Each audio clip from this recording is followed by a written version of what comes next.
The Race and Postcast in association with Paddy Power. They prize support UK and Irish racing the night before. Hi there, welcome along to the Racing Post Weekend Review Postcast. I'm Bruce Millington, and in the company of Nick Watts and Justin O'Hanlon, as well as from Paddy Power, Brennan Duke, we will be looking back on a whirlwind weekend. Far too much action, but it was all good.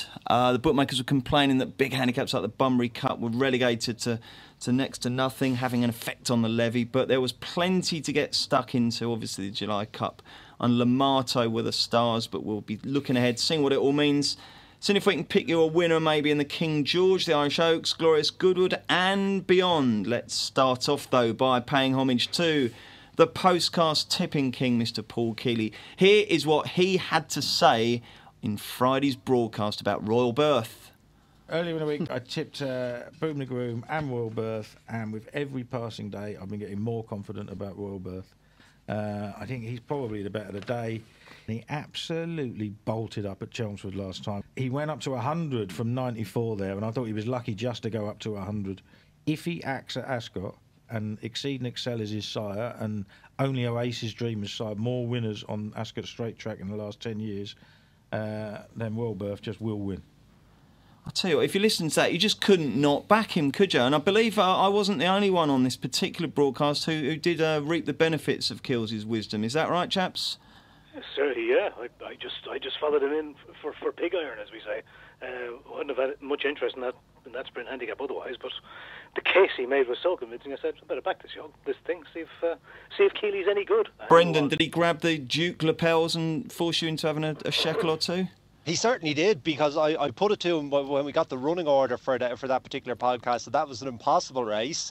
And then he just said, hang on. And the case he made for it was beautiful, because if he handled the track, he was going to win. He was just chucked in. So I didn't even have to bother with each way. So I just, instead of having a bet each way as I would normally do in a 20-runner handicap, I put it all win. And lo and behold, it goes and wins. Lovely stuff. He's excellent. Some operator. He certainly is. Now, how was your weekend, Nick? Did you back many winners?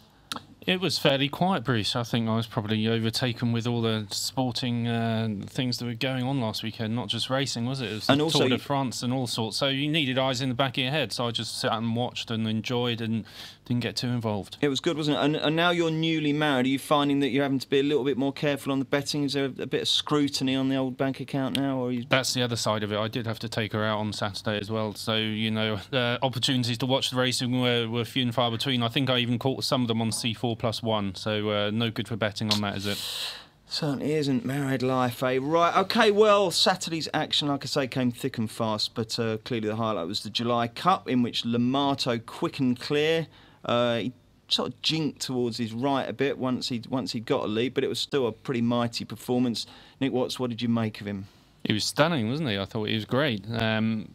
Yeah, I mean, he put a good field of sprinters, to bed very easily, and he's put together a performance we always thought he may be capable of doing, and he's gone out and done it, and it's a great springboard for him. Where he goes next, not quite sure. Henry Candy said he takes quite a lot out of himself, this horse, so wherever it is, we may not see him for a little while yet. Well, he's a bit of a nut, isn't he? You can't get a saddle on him, can you? And he's by all accounts, he's a bit of a naughty boy, but he can certainly run, can't he? I mean, would you go 5 furlong route with him, Nick? I think you possibly could, because he travelled so well. I wouldn't think that would be, beyond him going back to 5 furlongs. But it was a fascinating race, wasn't it, from a few angles. We had Air Force Blue, massive confidence again behind him at the weekend, and he was misplaced once again as well. Only finished in mid-division. I can't think there was much excuses for it this time. It had its ground, everything. It's always been said to be a quick horse. Wasn't quick enough to get involved, and a fantastic run, I thought, from Quiet Reflection on the wrong ground, really, and softer ground in the autumn. I think she's a big player. That was a fantastic run from her. Indeed. Justin, what was your big takeout from the July Cup? The winner is a brilliant sprinter, and I'd have no qualms about going back to 5 of them. And he might even get a mile. I mean, the Lockinge run is a little bit inconclusive. He was stopped in his run twice in the Lockinge. He may well get a mile. He's a very versatile horse. Just coming back to Air Force Blue, but you can't judge him on that. He got absolutely no run at all. Ryan Moore went up 2 or 3 blind alleys and was cut off every time. I wouldn't give up on him yet, but Lamato's on that form. He ended, the race was over in 3 strides. And, even despite the fact that I know he's done that before, hasn't he? He's drifted to his right before. But on that run, you have to say he's head and shoulders above anything else in the sprinting division this year, because they look much of a muchness. Indeed. Really coming into onto Saturday, but not now. And Brendan, not now. Being a gelding, Brendan, we're going to see plenty more of him down the years. He's got the potential to be a real kind of much loved, even semi-legend, isn't he? Definitely, yeah. Well, particularly with his, I know he's not versatile in terms of ground, but in terms of trip, well, I mean, we're talking 5, we're talking a mile. There's a lot of races he can go for if he's lucky with his ground. So yeah, he could be a legend, and they seem to have managed him very well. Where you think maybe racing might become a bit too much for him, but that hasn't been the case. Indeed. Okay, let's have a quick break, and then we'll come back and look at one of the comebacks of the season. Here's Paddy Power's latest horse racing offer. It's money back as a free bet if your horse finishes second to the SP5 at one meeting every day this month. Paddy Power, you're welcome.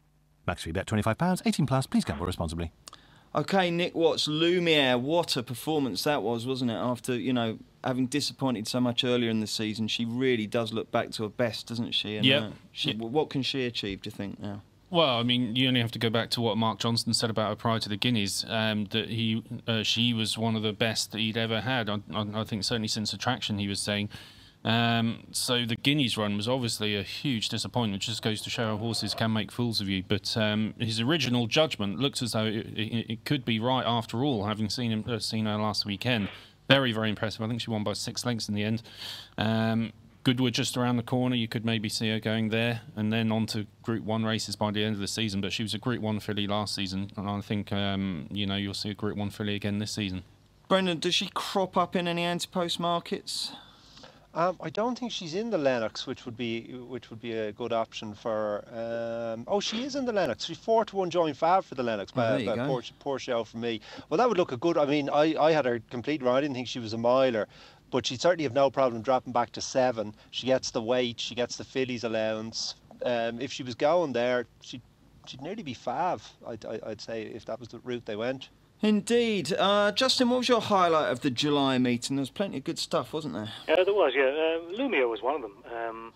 I suppose the one thing you knew from the Guineas run is that she was beaten far too far out for the mile to be the issue. She saw it a stiff mile very well at Newmarket on the July course. I suppose the one proviso was she was only beating horses of listed class, but it certainly was redemption. And whatever about the Lennox, I say the matron stakes at Leopardstown Champions Weekend would look a natural target for her looking forward over the next couple of months. She's back, and she's. The jury's out whether she's top class or not, but that'll be answered in the next month or two. I suspect she probably is. Indeed. Let's talk about Big Orange. Very gutsy victory, wasn't it, on the Thursday? And I think, Brennan, he's banging the picture for the Goodwood Cup now, isn't he? Certainly is. He is 4-1 fav ahead of Flying Officer, Palisader, Quest for More, all 6-1, and 8-1 Bar. Great triumph for the boy MacDonald, I thought that, because it must be tempting on a horse like that who stays further to go a beat faster. But he rode the distance on its merits. There was a soft lead out there. He took it, quickened off the even fractions, and a very likeable horse and a fine ride. Yeah, he looks a good jockey, this guy, doesn't he, Nick? Yeah, no, he does. Success. Yeah, very good. Judge that to perfection, like Brendan just said. I just wonder if the other jockeys were at fault slightly here. I mean, Big Orange did something similar last season, and they've let him have an easy lead again. They've been in Indian file the whole way, and there was a real predictability about what happened as the race unfolded. You could see 3 or 4 furlongs out. Big Orange is just going to make all here. The others are giving him too much rope, and it's how it happened. Another 10-1 winner for Paul Keeley. The boy is absolutely flying at the moment. Yeah, who else? If the Grey Gatsby was the horse he was, you probably would expect him to be able to pick him off, even if Big Orange did get a soft lead. So, kudos to McDonald. It was a fine ride. Fair point. Right, let's see if we can fill people's horse trackers up with the weekend. I'm going to start. I'm going to go with Pomona, who is now with Rafe Beckett, formerly Luca Kimani, and I think I'd smashed into her for the Oaks last year. That didn't happen. But she's pretty decent. She lost her weight quite badly towards the end of last season, but I thought it was a really good comeback run there. The change of stable seems to have done her good. So she's my suggestion for your horse tracker. Nick Watts? I'll go with Dutch Connection, second in the Summer Mile. I think it needs to drop down to 7 furlongs. Didn't quite see it out, but a good enough run. Drops down to 7, could win more big races. OK. Brendan? There was a good mile and a half handicap in Ascot on Saturday, a 30 grand handicap, and there was a horse of Haggis's, Dal Harold, finished third. The race was run at a pedestrian gallop. He was out the back all the way. Looks maybe like the Mallard might be the plan. He'd be a good option for that. Okay, fair enough. I mean, it is ridiculous, isn't it, Brendan, by the way, talking about the congestion on that Saturday, that, you know, a race like that, a 30 grand handicap, you're having to kind of jog our memories. Just so much going on, wasn't there? And decent races like that just get relegated to kind of, you know, incidental incidents, really, don't they? It's no good. Yeah, I'd say the boy Rusk might welcome the overtures from the bookies though about these big handicaps. I'd say that there could be a change here. I know these stakeholders are hard to budge, but with the turnover, etc., I'd say you might see a change in this. And William Darby in the paper today said that it wasn't set in stone, so that's encouraging. It certainly is. We need a bit of common sense there. Okay, Justin, who have your beady eyes cast their focus on? It's very rare for me to pick one out in England, but there was a 2-year-old maiden at Newmarket on Thursday, won by a Godolphin newcomer called Easy Victory, who I thought was very impressive. Quick and clear, really impressively after one crack at the whip from James Doyle, and, you know, potentially could be anything. Brilliant stuff. Okay, well, there's loads of big action coming up in the next few weeks, and we will get stuck into those in just a mo. Here's Paddy Power's latest horse racing offer. It's money back as a free bet if your horse finishes second to the SP5 at one meeting every day this month. Paddy Power, you're welcome. Max free bet £25, 18 plus. Please gamble responsibly. Okay, if you're new to these postcasts, welcome along. What we do on a Monday is we look back at the weekend, but we also do have a little sneak peek at what's coming up. And then on Fridays, we look at the weekend action that looms in far greater detail. The big race this next weekend coming up is the Irish Oaks. And as things stand, Aidan O'Brien looks like he's going to win it yet again, doesn't he, Brendan? How are you betting? Yeah, we're 2-5 even song. We have Minding in at 7-2 just because of what happened in the Guineas, once bitten and all that, but she won't run. 6-1 Architecture, 12-1 Harlequin, 14-1 Turret Rocks and Pretty Perfect, and 16's Bar. Justin, can Evensong get beat? I suppose you can for mining terms. Non-event? Yeah, Evensong's an absolute certainty. I mean, it is a non-event. Architecture's been supplemented. Probably the only serious opposition to her if she came back to her Epsom form, but really it's over even at this stage. Are you similarly enthused? Yeah, absolutely. There's only one horse in this. Brilliant winner of the Ribblesdale last time. She would have put up a good show in the Oaks if they'd let her take her chance, but she'll win the Irish version. I was going to say, OK, well, let's get stuck into a more open race the following week, the King George, but then, of course, it's not very open according to the betting, is it, Brendan? It's not. No, 4-7 postponed, 5-1 Dartmouth, 6-1 Highland Reel, 7-1 Hawkbill, 8-1 Erupt, and 14's Bar. Is postponed similarly certain, do you think, to win there? No, we'll start with you, Nick. Yeah, you know, same as we just mentioned in the Irish Oaks. So it's what's going to beat postponed, what's going to step up, because you know, he's the proven horse. He won it last season. He's carried all before him since then. Yeah, I mean, something's going to have to step up, and I don't like the look of many of those at the, you know, bigger prices, really. OK, so short of doing a massive double on Evensong at postpone, we think that the next 2 weekends feature races are pretty much buttoned up. So we'll step the pace up and make it a little bit harder. Stewards Cup at Goodwood the following Saturday. And you're certainly not getting any odds-on shots in this, are we, Brendan? No, 10-1 the field. That's Golden Steps, Outback Traveller and Toofy. 12-1 Buckstay, Dancing Star, Orion's Bow. 14-1 Brando, Glen Moss, Hold Tight, Tanine and 16's Bar. Brando interests me. Who interests you, Nick Watts? Well, Brando, if he ran, yeah, definitely would interest me. But the other one, bit of a recency bias here, but Golden Steps, who won the Bunbury Cup last weekend, did that very nicely. That was over 7, goes back to 6, but I don't think that'll be a problem because he won the consolation race at Goodwood last season in really good style. So obviously acts on the track. That's a big plus. I think he's a decent price at 10-1. I'd go with him. Fair enough. Have you had a butchers at the Stewards Cup yet, Justin? Even despite Paul Keeley putting me in profit for the weekend, my interest in big field English handicaps has not been enhanced by that. So no, I haven't had a look at it. Just wait for the postcast in 2 weeks' time. We'll make sure Keeley's on there.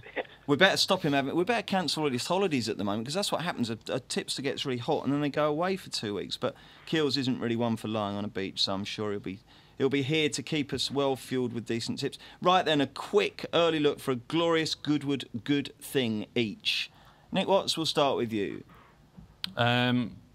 Golden Steps, as I said, in the Stewards' Cup. King George may be profitable. Okie dokie. Brendan Duke. Oh, Duncan, the Betfred Mile. He'll definitely run. He won't mind what the weather does. But of course, he could be drawn out in the car park. But at the moment, Duncan, the Betfred Mile. Donica is your new cliff horse, isn't he? He is, but he's going to win one of these one day, and I'm going to back him. Actually, imagine if Ricky Fowler won the Open and Donica won the Betfred Mile. That'd be me. That'd be my cliff diving days over. Really? Yeah, because I didn't realise you followed Ricky Fowler off a cliff. No. Yes, I did in the British Open. He loves wind more than the Green Party, that young flip. And 1 year he's going to win the British Open, and I'm going to back him. Excellent. Are you going to be lumping on this week?